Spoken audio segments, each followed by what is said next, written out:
Hello friends, welcome in EDU Mantra classes. Friends, आज की अपनी इस वीडियो में क्लास 10th के क्षितिज भागदू की पुस्तक का लेसन 5 सूर्यकांत त्रिपाठी निराला जी से संबंधित उत्साह कविता के सभी प्रश्नों का अभ्यास कराएंगे। और जैसा कि मैंने आप सभी को इसके पहले की वीडियो में सूर्यकांत त्रिपाठी निराला जी के बारे में पूरी जानकारी और निराला जी के द्वारा रचित पहली कविता उत्साह और इनकी दूसरी कविता अट नहीं रही है को मैंने अर्थ के माध्यम से बहुत इजी तरीके से समझा दी थी और आपको समझ में भी आया होगा। और चलिए अब हम सूर्यकांत त्रिपाठी निराला जी के उत्साह कविता के सभी प्रश्नों का अभ्यास करते हैं। और अभ्यास करने से पहले आप सभी लोग मेरे इस चैनल को सब्सक्राइब जरूर कर दें और जो अभी नए हैं वो भी मेरे इस चैनल को सब्सक्राइब अवश्य कर दें और सब्सक्राइब वाले बटन में जाकर बेल आइकन्स को भी दबा दें ताकि मेरी हर एक वीडियो आपको मिलती रहे। और अब हम आते हैं अपने टॉपिक पर। जैसा कि आप स्क्रीन में ये देखिए, जैसा कि आप स्क्रीन में देख रहे हैं, निराला जी से संबंधित पहली कविता उत्साह के कुछ प्रश्न दिए गए हैं और इनमें से पहला प्रश्न है, कवि बादल से फुहार रिमझिम या बरसने के स्थान पर गरजने के लिए कहता है, क्यों? और इस प्रश्न का उत्तर यह होगा कि निराला एक क्रांतिकारी कवि थे। वे समाज में बदलाव लाना चाहते थे, इसलिए जनता में चेतना जागृत करने के लिए और जोश जगाने के लिए कवि बादल से फुहार रिमझिम या बरसने के लिए न कहकर गरजने के लिए कहते हैं। और गरजना शब्द क्रांति बदलाव व विरोध को दर्शाता है। तो ये था पहले प्रश्न का उत्तर। और अब हम उत्साह कविता का दूसरा प्रश्न पढ़ते हैं। दूसरा प्रश्न है, कविता का शीर्षक उत्साह क्यों रखा गया है? तो इस प्रश्न का उत्तर यह होगा कि निराला जी एक क्रांतिकारी कवि थे और वे क्रांति लाने के लिए लोगों को उत्साहित करना चाहते हैं। जैसा कि बादलों में भीषण यानी भयंकर गति होती ही रहती है और उसी से वह विश्व या संसार के ताप को भी हरता है। और इसी प्रकार कवि ऐसी ही गति, ऐसी ही भावना और शक्ति चाहता है, यानी कि बादल का गरजना लोगों के मन में परिवर्तन करने का उत्साह भर देता है। इसलिए कविता का शीर्षक उत्साह रखा गया है। तो ये हुआ दूसरे प्रश्न का उत्तर। और अब तीसरे प्रश्न में आते हैं।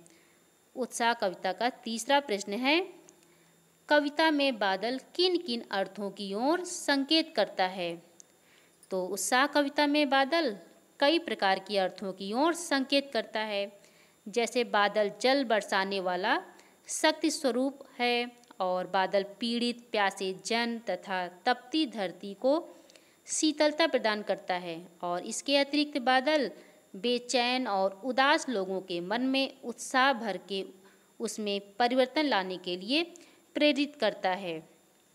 तो ये था तीसरे प्रश्न का उत्तर। और अब उत्साह कविता का अंतिम प्रश्न यानी चौथा प्रश्न है। चौथा प्रश्न है, शब्दों का ऐसा प्रयोग जिससे कविता के किसी खास भाव या दृश्य में ध्वन्यात्मक प्रभाव पैदा हो, नाद सौंदर्य कहलाता है। उत्साह कविता में ऐसे कौन से शब्द हैं जिनमें नाद सौंदर्य मौजूद हैं? छांटकर लिखें।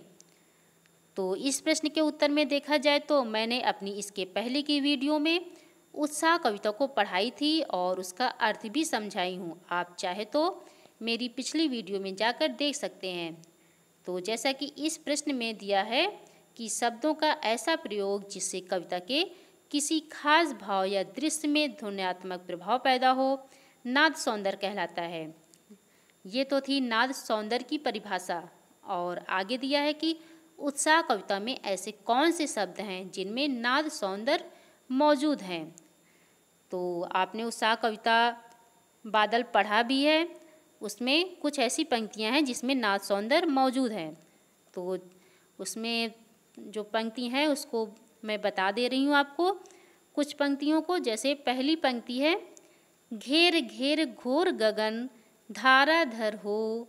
और दूसरी पंक्ति है, ललित ललित काले घुंघराले, और तीसरी पंक्ति विद्युत छवि उर में, और चौथी पंक्ति विकल विकल उन्मन थे उन्मन। तो ये उत्साह कविता की इन पंक्तियों में नाद सौंदर्य मौजूद है। तो ये हुआ आपके उत्साह कविता के चौथे प्रश्न का उत्तर, और यहाँ पर आपके उत्साह कविता के प्रश्नों के उत्तर समाप्त होते हैं। और अब हम रचना और अभिव्यक्ति के प्रश्न को देखेंगे, यानी उत्साह कविता के 5वें प्रश्न का उत्तर। ये देखिए यहाँ पे 5वां प्रश्न दिया है। पहले प्रश्न पढ़ लेते हैं। जैसे बादल उमड़ घुमड़ कर बारिश करते हैं, वैसे ही कवि के अंतर्मन में भी भावों के बादल उमड़ घुमड़ कर कविता के रूप में अभिव्यक्त होते हैं। ऐसे ही किसी प्राकृतिक सौंदर्य को देखकर अपने उमड़ते भावों को कविता में उतारिए। तो यहाँ पर देखा जाए तो आपने बहुत सी ऐसी कविताओं को बचपन से पढ़ते आए हैं जो बारिश के आने का संदेश देते हैं। जैसे आपने निराला जी की कविता उत्साह जो बादल पर लिखी गई थी, उसे आपने पढ़ा था। और वैसी ही कविता, दूसरी कविता जो किसी प्राकृतिक सौंदर्य के उमड़ते भावों को दर्शाता हो, ऐसी कविता आप कहीं से भी लिख सकते हैं। ऐसी ही एक कविता है, जैसे ये देखिए जैसे इसमें हमने ये देखिए, आपको दिख रहा होगा, ये बादल से संबंधित कविता। जैसे कि लिखा है, ऊपर देखो आसमान में किसने रंग बिखेरा काला, सूरज जाने कहाँ छिप गया, खो गया उसका कहीं उजाला। देख गगन का काला चेहरा, बिजली कुछ मुस्काई, लगा बहाने गगन बनाने, जो बिजली ने आँख दिखाई। और आगे है, कुछ वसुधा में आन समाया, वह लाई एक थाल में पानी, उसका मुंह धुलवाया, थोड़ा पानी आसमान में, बाकी सब धरती पर आया।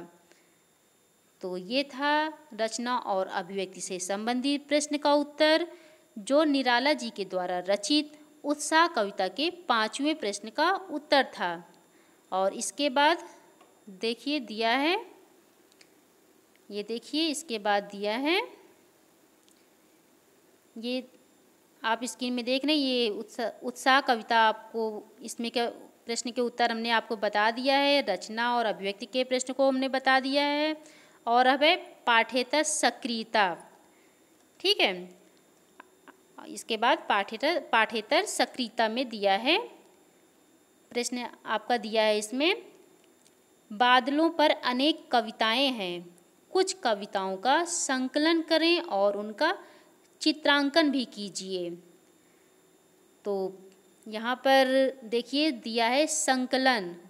तो संकलन शब्द का अर्थ होता है इकट्ठा करना या फिर एकत्रीकरण करना। ठीक है, तो यहाँ पर भी देखा जाए तो अनेक कवियों द्वारा बादल पर अनेक कविताएं लिखी गई हैं, और उन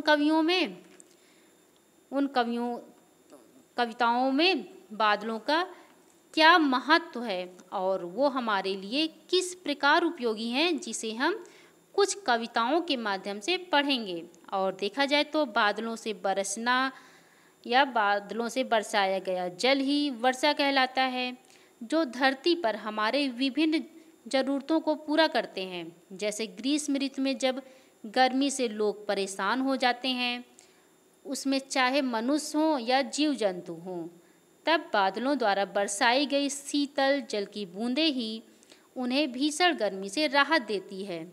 और कहते हैं कि बारिश का मौसम खुशियों का मौसम होता है। और आज उसी खुशियों का संदेश देने वाले कवियों में प्रसिद्ध कवि सूर्यकांत त्रिपाठी निराला जी, जिनकी कविता उत्साह जो बादल पर ही लिखी गई थी, जिसे आप मेरे इसके पहले की वीडियो में पढ़ चुके हैं। और अब निराला जी के द्वारा लिखी गई अन्य कविताएं, जैसा कि आपके प्रश्न में पूछा भी गया है कि बादलों पर अनेक कविताएं लिखिए। तो यहाँ पर हम आपको निराला जी के ही द्वारा लिखी गई कविता, ये देखिए, आपको दिख रहा होगा, ये कविता निराला जी के द्वारा ही लिखी गई है। और जो बादल राग, जिसमें इन्होंने बादल को विप्लव व क्रांति का प्रतीक मानकर आमंत्रित किया है। तो चलिए निराला जी के इस बादल राग कविता को भी मैं आप लोगों को अर्थ के माध्यम से समझा देती हूँ। जैसे कि दिया है, तिरती है समीर सागर पर, अस्थिर सुख पर दुख की छाया। तो यहाँ पे तिरती का अर्थ होता है तैरना, ठीक है। तो इस पंक्ति में कवि बादल को संबोधित करते हुए कहते हैं कि हे क्रांति दूत रूपी बादल, तुम आकाश में ऐसे मंडराते हो जैसे पवन रूपी सागर पर कोई नौका तैर रही हो। यानी कि यहाँ कवि मानव को संबोधित करते हुए कहते हैं कि यह बादल उसी प्रकार है जैसे अस्थिर सुख पर दुख की छाया मंडराती रहती है। यानी कि सुख हवा के समान चंचल है तथा अस्थायी भी है। और आगे दिया है, जग के दग्ध हृदय पर निर्दय विप्लव की प्लावित माया। और यहाँ पर देखिए, दग्ध हृदय का मतलब होता है जले हुए हृदय पर, और विप्लव का अर्थ होता है प्रलय या उपद्रव, और प्लावित का अर्थ होता है स्थिर रहना या फिर पानी से भरा हुआ। और फिर यहाँ कवि कहते हैं, और यहाँ पर देखिए माया, माया का अर्थ होता है खेल। और फिर कवि कहते हैं कि यह बादल संसार के जले हुए हृदय पर निर्दयी प्रलय रूपी माया के रूप में हमेशा स्थिर रहते हैं या फिर पानी से भरे रहते हैं, ठीक है। और इसके बाद है, यह तेरी रण तरी भरी आकांक्षाओं से। आकांक्षाओं का अर्थ होता है कामना, ठीक है, कामनाओं से। तो यहाँ कवि इन पंक्तियों के माध्यम से कहते हैं कि इन बादलों की युद्ध रूपी नौका में आम आदमी की आकांक्षाएं यानी उसकी इच्छाएं भरी हुई रहती हैं। और फिर आगे दिया है, ये देखिए आगे दिया है,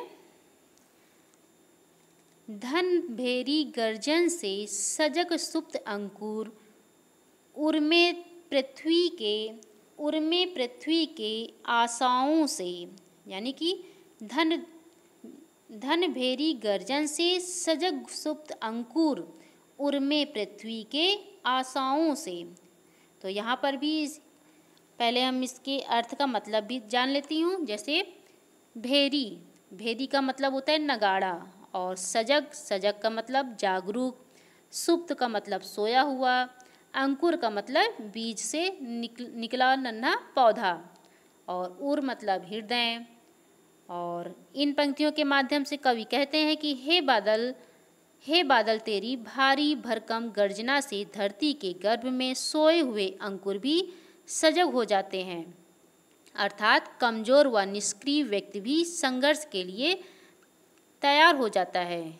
और अब है, नवजीवन की ऊंचा कर सिर तक रहे हैं ऐ पिपलों के बादल।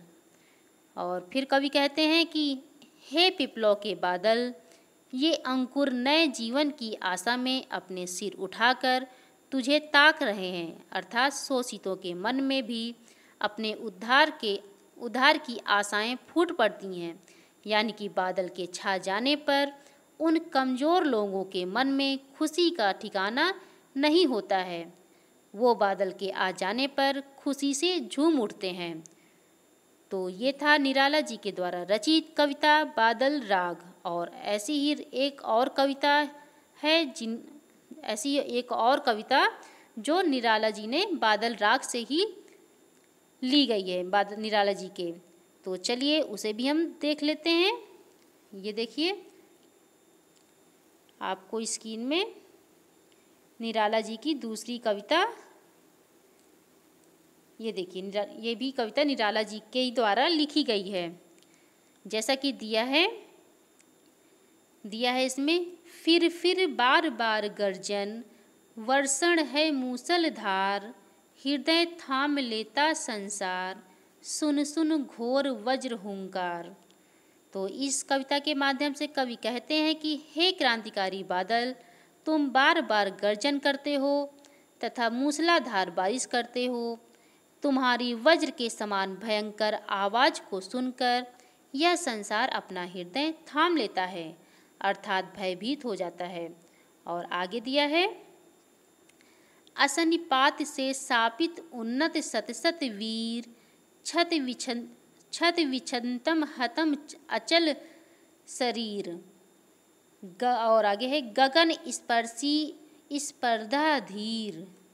तो यहाँ पर फिर कवि कहते हैं कि बिजली गिरने से आकाश की ऊंचाइयों को छूने की इच्छा रखने वाले ऊंचे पर्वत भी उसी प्रकार घायल हो जाते हैं, जैसे रण क्षेत्र में वज्र के प्रहार से बड़े बड़े वीर मृत्यु को प्राप्त हो जाते हैं। तो दूसरे शब्दों में कहा जाए, जैसे कि बड़े लोग पूंजीपति ही क्रांति से प्रभावित होते हैं। और इसके बाद दिया है, ये देखिए, इसके बाद दिया है, हंसते हैं छोटे पौधे लघुभार, सस्य अपार हिल हिल खिल खिल हाथ हिलाते तुझे बुलाते, विप्लव रव से छोटे ही हैं शोभा पाते। और इन पंक्तियों के माध्यम से कवि कहते हैं कि छोटे पौधे हंसते हैं, वे उस विनाश से जीवन प्राप्त करते हैं। वे अपार हरियाली से प्रसन्न होकर हाथ हिलाकर तुझे बुलाते हैं। विनाश के शोर से सदा छोटे प्राणियों को ही लाभ मिलता है। और दूसरे शब्दों में कहा जाए तो क्रांति से निम्न व दलित वर्ग को अपने अधिकार मिलते हैं। तो ये था सूर्यकांत त्रिपाठी निराला जी के द्वारा रचित उत्साह कविता बादल से संबंधित प्रश्नों के उत्तर। ठीक है, और ये देखिए आगे दिया है यहाँ पर कुछ प्रश्नों के उत्तर, जो भी हमने आपको प्रश्नों के उत्तर बता भी दी हूँ, और वही प्रश्नों के उत्तर यहाँ पर भी मैंने कुछ डाल दी हूँ। आप चाहे तो यहाँ पर देखकर भी पढ़ सकते हैं। तो अब अपनी वीडियो को मैं यहीं पर समाप्त करती हूँ। ठीक है, मुझे उम्मीद है कि आप लोगों को हमारी यह वीडियो पसंद आई होगी, और अगर पसंद आया है तो मेरे इस चैनल को सब्सक्राइब करें और सब्सक्राइब वाले बटन में जाकर बेल आइकन्स को भी दबा दें, ताकि मेरी हर एक वीडियो आपको मिलती रहे। Thank you.